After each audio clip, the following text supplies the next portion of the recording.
Ja would realize that he's not a stud. You got a $200 million contract, and you want people in the NBA to think you hood, to think you gangster, because you roll with these type of people, bro. You putting yourself in harm's way when you don't have to. Nobody looks at you, John, and think, man, that's a thug. He hood. He down. He about that. You not. Stop pretending.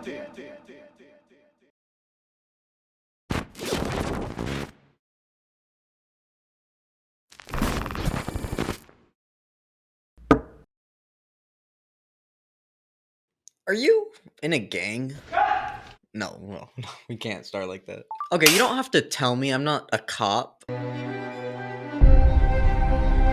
But today we are going to be talking about the street life. And more specifically, people who, for whatever reason, really want to be associated with the street life. Now, this isn't some underground story. I'm sure a lot of you have been seeing the shenanigans that Ja Morant has gotten himself into recently. Ja is an NBA superstar, and he's only 23 years old right now. He's playing on an almost $200 million a year contract, and that doesn't even include endorsement deals. Superstars are often known to make more money off of endorsements than their contracts alone. So, all things considered, the guy's doing pretty well for himself. He could be doing worse, we'll say. But with Ja Morant, it sometimes seems like he wants to be doing worse. 6 months ago, Ja was one of the most likable and popular players in the league, but he's gone on this insane bad boy character arc that has absolutely shifted his reputation in the NBA. And I don't want to say it's made him less popular because that's not true. He still has a top 10 selling jersey in the NBA. People are still supporting the guy. But what he has hurt is his own reputation. I mean, there's no reason for the stuff that he's doing.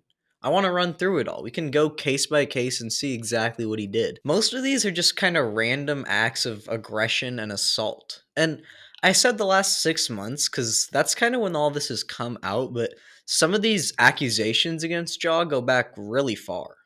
I think the floodgates kind of opened though on January 29th.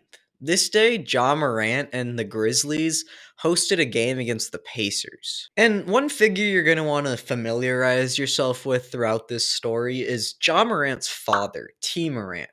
Now, at this Pacers game, T. Morant, along with a few friends of Ja's, were sitting and watching the game just a couple rows behind the Indiana Pacers bench. And through the game, there was some banter back and forth between Ja's dad and some Pacers players and coaches. One friend of Ja Morant's was even kicked out of the game, being escorted out of the arena after a pretty big confrontation took place. So after this game ended, the Pacers players and staff, they're all getting the buses packed, they're getting prepped to leave and go back home.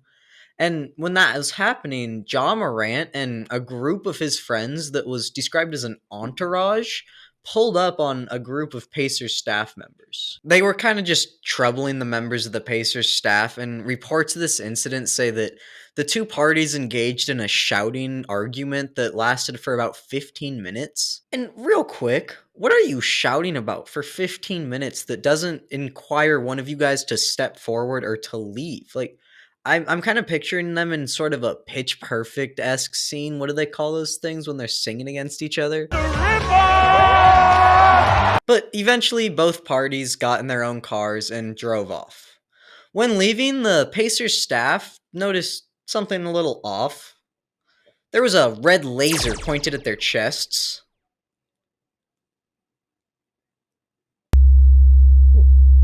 Oh, no. Oh, shit, no. Apparently, one Pacers security guard who was there said, quote, "That's 100% a gun."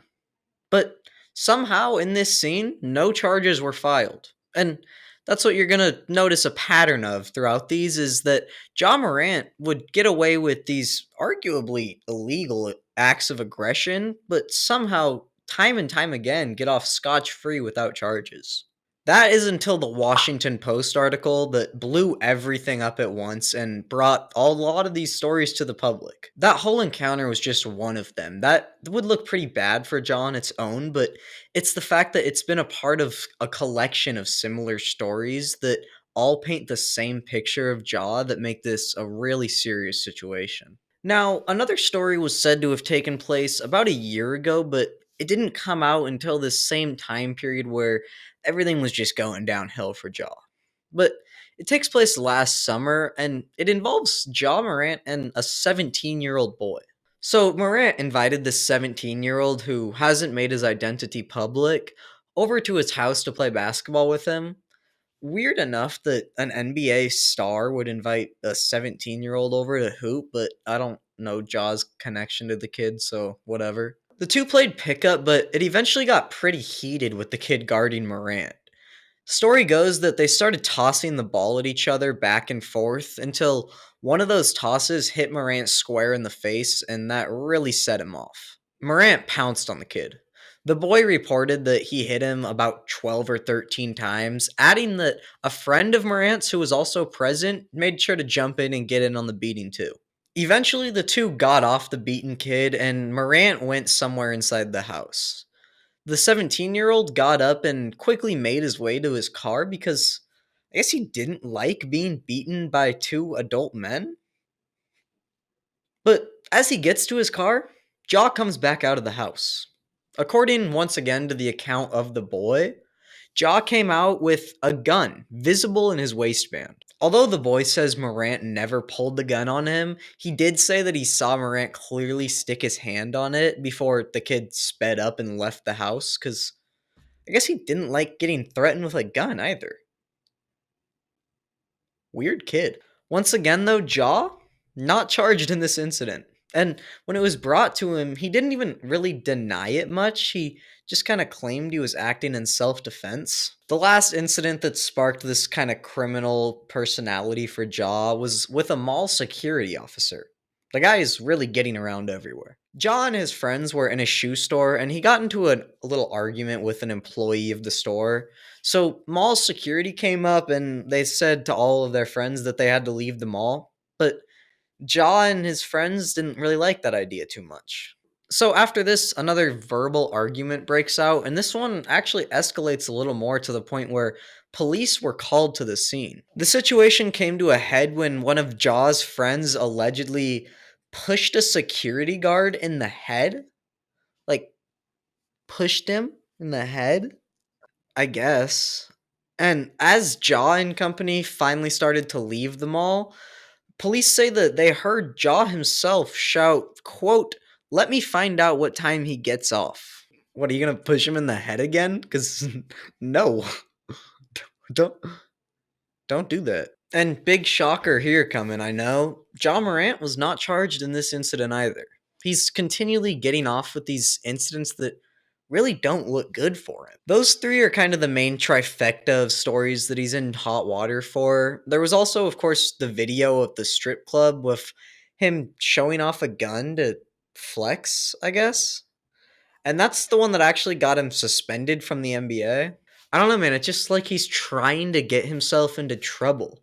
I don't know if he thinks it's cool to be like doing this type of stuff, taking the type of videos he's been taking and making the image that he's been putting out of himself, but for somebody with such a young fan base, it's just kind of icky to see. It's like if Mr. Rogers started drill rapping. Like it's just out of place.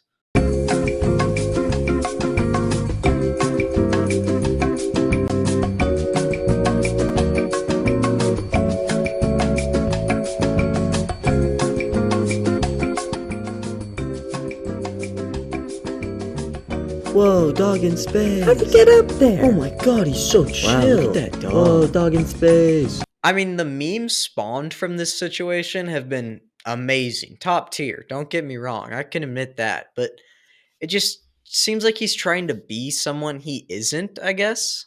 And so that spawned the question for me. Is Ja Morant really about that life that he's trying to flex? Let's find out. Morant was born in the small city of Dalzell, South Carolina. And Dalzell is not the slums, but it's definitely not the nicest city on the planet, you know? It's not necessarily sprawling with $1 million homes. As for the question of if Ja really lives or lived like that growing up, well, we can look at his upbringing for some clues. He was raised a lot of his life in this town of Dalzell, so let's explore it a little bit. This place is a suburb in Sumter County. The median income is only about $30,000, which is just under the US average. That's not very high.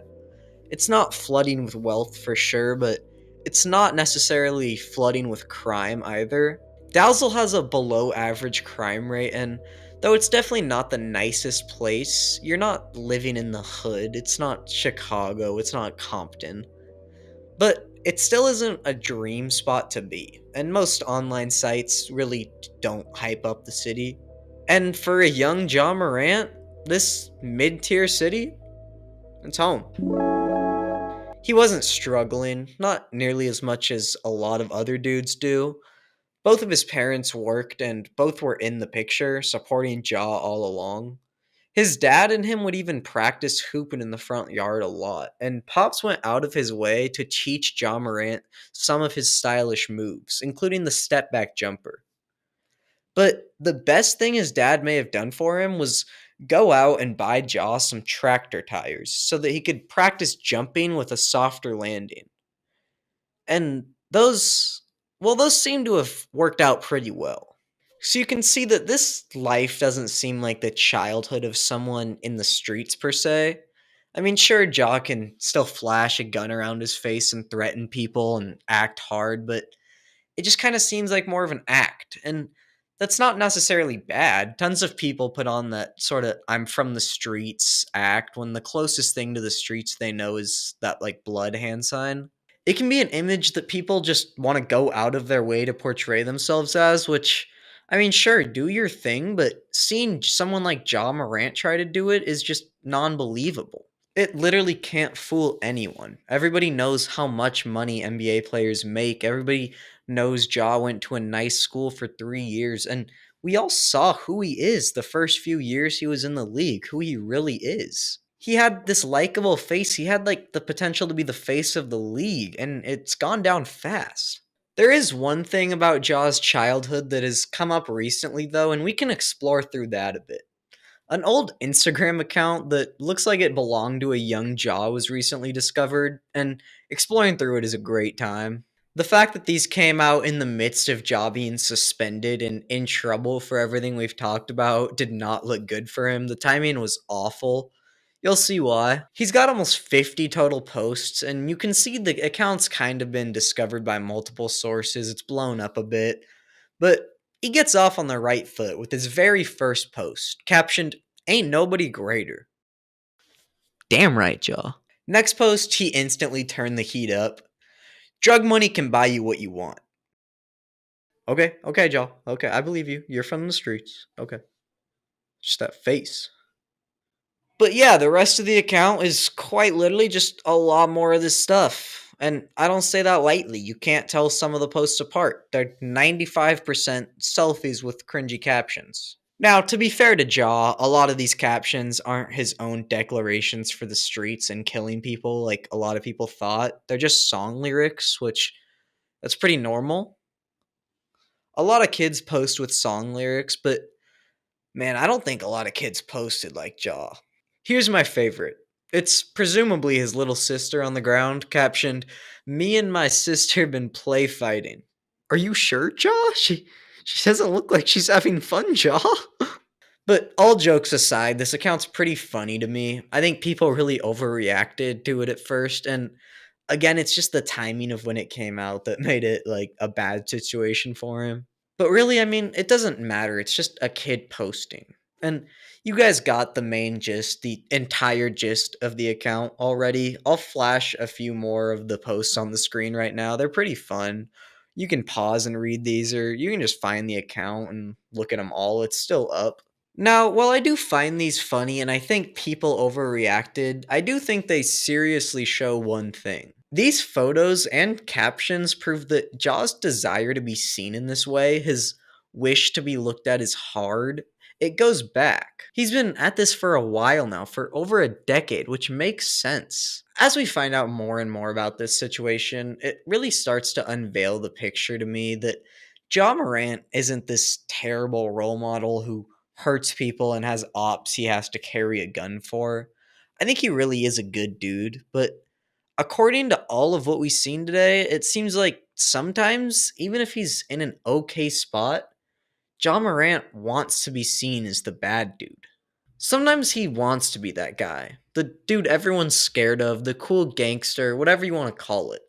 And I'm sure many of you watching can attest, sometimes that life can look pretty cool. People overglorify it and make it sound like a good idea to want to do that type of stuff, and it can sound enticing. I think this classic whole of wanting to be something you're not, wanting to make yourself seem cooler, that's what the issue with Ja is right now. I hope that's true, because it's probably the best looking explanation for this. It's not a career killer for Ja, and I don't think this situation should really kill his career. I think if he gets another chance and he does well with it, he doesn't mess it up again, then I can forgive him. I mean, we know who this guy is. We know who this kid is. He's still only 23, remember? And I don't know, with all we've learned about him today, I really think that who he is better than this persona he tries to play himself as. I mean, between college and today for Ja, everything in his life has been made public, and we know exactly who he was. He went to Murray State for 3 years, and he took the basketball world by storm there. They even had a little Cinderella tournament run. But his record, it was clean all that time. I dug around, but I couldn't find any trouble he got into at college. In fact, he took over the hearts of a lot of college fans and NBA draft enthusiasts. I think this article sums it up perfectly. People liked the guy, and he had the perfect personality to be the face of the league. He was already a role model. Then he was drafted, and over his first couple years in the league, countless articles just like that one have rolled out. There weren't consistent signs of bad behavior, and even when he started making bad decisions, no charges were ever pressed, and everything was covered up initially. It's just that it all exploded at once. The four main events that paint Ja in a negative light are all grouped together, but I think it's important that we don't group them together and look at them how they actually happened. These are spread out events that do demonstrate a pattern, and a pattern, it being a habit, that's what you don't want to see. Now, there is one thing I think I should touch on in favor of Ja. None of these events were out to the public, we know. And I have to imagine that that played into the way Ja was acting. If, say, the story about the 17-year-old boy last summer had come out when it happened, I think that Ja would have been a lot more careful in his actions, knowing that he already had one strike. Once the pressure's on, and once you've messed up one time, you're much more cognizant with what you're doing so you don't mess up again. I honestly compare it to getting a speeding ticket. When you're driving around and have never gotten that first speeding ticket, you're a little more ballsy, a little more loose, you'll go faster, but once you're pulled over and get that first ticket, you tighten up and you are fully in control after that. Ja Morant was living life with 0 tickets. And then all of a sudden he had 4 come up really, really quickly. Yes, he made the bad decisions, but to him, these were in the past. To everyone else, they all came out together as the same stories. What I hope and what I think is the best case scenario is that now with a record, he starts to act better. This is the type of thing that you can come back from, and I think you should be able to. But it's also a situation where you come back and slip up one more time, it can have big consequences. I'm on Ja's side in this, obviously not with what he did, but with the fact that he can come back and continue his career in the NBA. I think he's still got a lot of special stuff to show us. I hit the scene doing damage. I pull your card like I'm Gambit. I pull your bra like I'm Brad Pitt. Hop out the car looking lavish. So that's about all I got for you. I hope you learned something. Ja's alleged criminal escapades were pretty wild, and I really hope he doesn't ruin his career over this. My guess is he can come back, and as long as he doesn't mess up big time again, he'll be fine. But let me know what you guys think on this and if he can come back. It'd be dazzling if you checked out some other videos. Here's a couple right here. Have a great night.